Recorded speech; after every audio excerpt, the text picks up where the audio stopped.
يا سما تزيني بالحلو كله، ده رسولنا مع جبريل الليلة هيطله، والأنبياء بيتوضوا والوزن على البراق كان في خف الريش، وده كله لأجل حزنه على زوجته وعمه وخذلانه من قريش.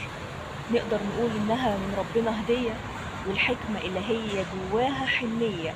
ما هو ربنا بيسبب الأسباب، فسخر ليه الكون وبأمر كن فيكون من قدام باب بيتك لأول قبلة للمسلمين بالأنبياء تصلي صلاة ب500.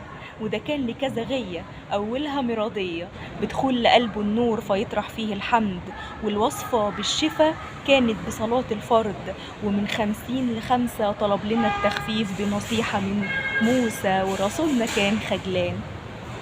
ورسولنا كان خجلان لكن دار خجله لأجل إنه يحميني.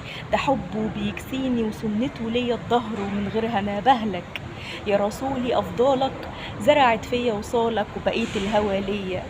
يا رب عطشان لحلم يرويني من أوصافه، مسلوبة إرادتي في غيرتي من اللي شافه، وارجع لمشاهده في السما قبل النزول على الأرض، والمعراج أقرب عبد يا رب لحدودك. وبأمر واحد أحد شاف بعينيه نهر مجراها على الدر والياقوت.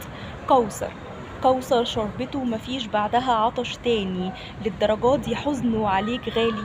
عجزت حروف ألمي مش لاقية وصف يليق، في السما انشق طريق يا رسولي كان لجلك.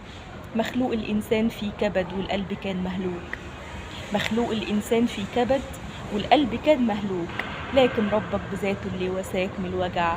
برحلة الإسراء في أمان لقلبك رجع. فسبحان الذي أسراك بليلة كانت عيدك، وبيها بيزيدك حب وفضل وإيمان.